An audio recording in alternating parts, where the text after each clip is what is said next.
First of all, welcome to Riga again, and as you know, I'm also from Riga, and by coincidence, I'm also here. But I also, of course, really wanted to join this webinar. And also a disclaimer that I'm not, maybe I'm not the best person to speak about HIV testing, because it's not my area of expertise currently, but.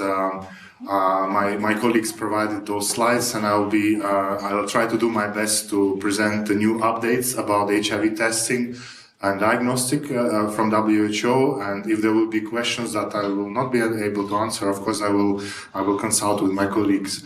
So what is new? As you know, we have a consolidated guidelines on HIV testing services. And this is the summary of the recommendations. In 2019, there was the latest update of the consolidated guidelines, and these include recommendations on demand creation, on counseling messages. So the main message is that counseling should be very concise, brief, and also will make emphasis on linkage to and benefits of treatment in case of positive result and prevention. So testing is a key access both to treatment and prevention. And counseling needs to be short and concise and really providing the benefits of treatment or prevention. So there are recommendations on HIV self-testing, and I will say a little bit more later. Also about linking people to testing. There are recommendations on social network-based approaches. There are also recommendations of partner notifications, which can increase coverage with testing and reaching the people who need to be tested. The WHO also has a very specific recommendation on HIV testing strategies, which defined what kind of tests need to be performed, how many and where, to make sure that it is cost effective and we don't miss the people. There is also a recommendation on Western blotting, and I will also speak a bit later about that. We also have recommendation on dual HIV and syphilis testing. So, you know, for some time there was a recommendation for dual testing for the pregnant women, but also now we recommend it also for key populations, if it can increase access to HIV and syphilis testing. Just that's the 2019 guidelines. In 2022, there were some additional recommendations published by WHO, including recommendation related to key populations, as I mentioned, dual HIV syphilis testing. We also published the recommendation on hepatitis C self-testing. I also will speak about that later. And the use of HIV self-testing for PrEP monitoring, and also for even for PrEP initiation as a part of simplified, differentiated PrEP service delivery guidance. And in the future, in next year, there will be more guidance on facility-based HIV self-testing. On syphilis self-testing, we are developing new recommendations on syphilis self-testing, and also on dual treponemal, non-treponemal rapid diagnostic test, which will help to detect active syphilis infection. So all of those recommendations can be found on the mobile application, and I think we are also trying to translate it into Russian. I'm not sure if it's available already in Russian, but all this guidance and all those tools are available online and also as a mobile application. So about partner notification, already in 2017 there was a recommendation on using voluntary provided assisted referral and also voluntary partner notification, which should be offered to people with HIV as a part of comprehensive package for testing and care. This can really increase the case finding and reach to the people who are most at risk. So there's some consideration for the implementing of partner services are outlined in this guidance. So first of all, WHO does not support mandatory or compulsory testing or partner services, which is an issue in some of other countries. We know that in some countries there is mandatory testing for different groups of people, including people who are planning to marry or migrants or risk groups. Even though those policymakers who are implementing those policies, they think it's for good, but there is evidence that this actually can move people away from testing, and this could people hiding their risks and so on. So the WHO strongly recommends so-called 5C. So the testing should be with consent, confidential. It should be accompanied by counseling. Results should be correct, and there should be connection and linkage to treatment or to prevention. So yeah, there are some specific guidance on partner services. So there should be health providers should avoid harm, provide choice and ability to decline. And there are also different models how this partner notification can be provided. So it could be anonymous, it could be assisted by the healthcare providers. And this is especially useful in the cases when the people don't want to tell themselves their partners. So there are some ways how to provide confidentially notification to the partners. Social network testing, it's clear there is a lot of evidence that it can increase HIV diagnosis and case finding and identification of people with HIV, and it can also increase acceptability of HIV partner services, and it can be implemented, and it doesn't result in social harm.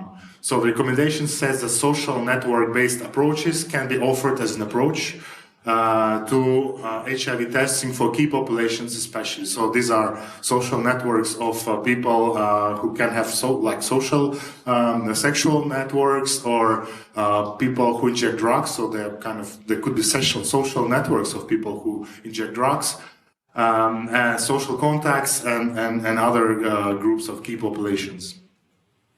The recommendations about accurate HIV diagnosis. So currently, since 2019, WHO recommends 3 consequent tests. This could be consecutive tests to confirm the HIV diagnosis, and this can be lab-based, or this can be also laboratory-based.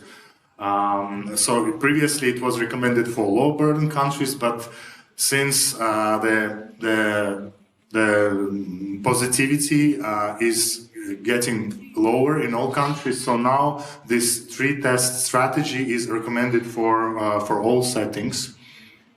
And of course, this the strategy should be validated in every country, and there is special guidance how to validate, and the tests should be pre-qualified, and they pre-qualified or otherwise quality assured.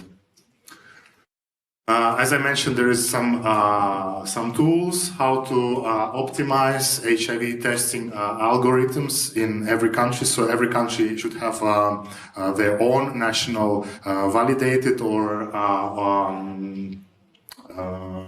verified testing algorithm. Speaking about the Western blot, there is a specific recommendation to phase out the Western blotting. We know it's still widely used in many countries, including in Western European countries, and sometimes it's a bit difficult to argue against it, because if you go to Germany or even in Latvia, they're still using Western blot, but there was extensive evidence that Western blot is not superior, is not needed. So and there are a lot of negative sides because it really takes much longer time to confirm with Western blot, but the sensitivity and specificity is comparable.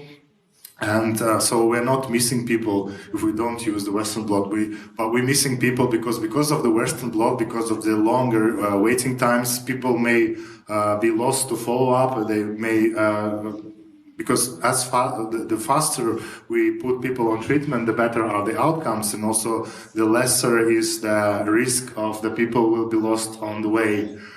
And also Western blotting requires more resources, and so it's more expensive, and there is no really additional values. And we have some countries in the region which have removed the Western blot, and we see that it doesn't result in any harm, and it also and it only improves the coverage, testing coverage, and linkage to care.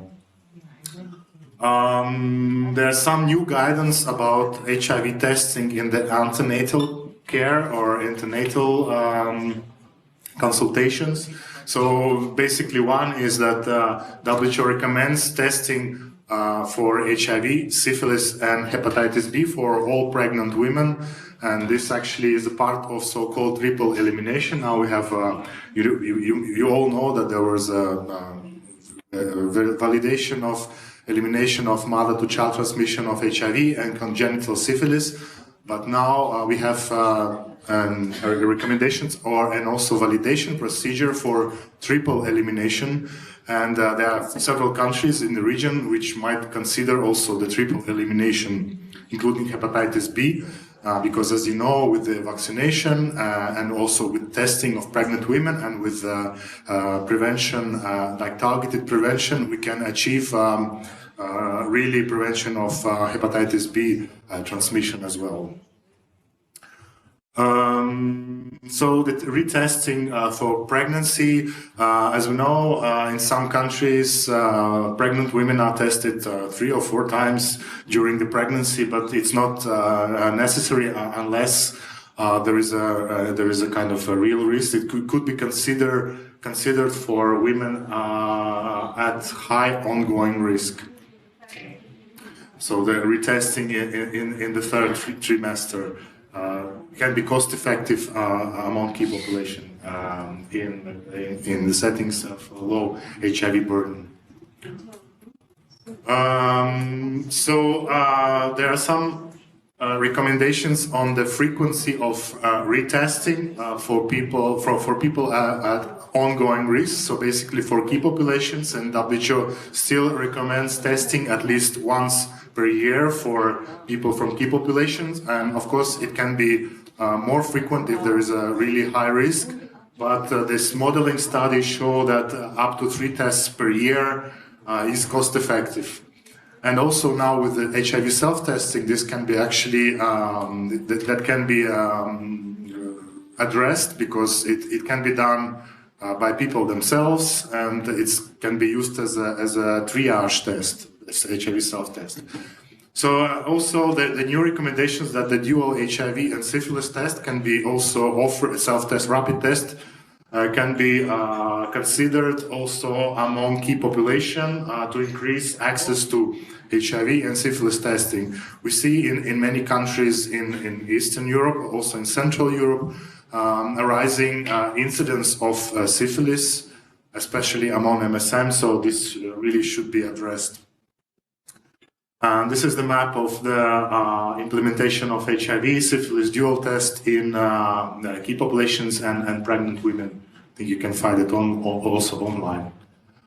And about HIV self-testing, as you know, it has been recommended since 2017, but there is more and more evidence that it is really a good intervention and safe and effective, acceptable and accurate. It increases uptake and frequency of HIV testing, and also affordable and cost-effective. And we have more and more models. We heard about syringe vending machine, which also distribute HIV self-tests.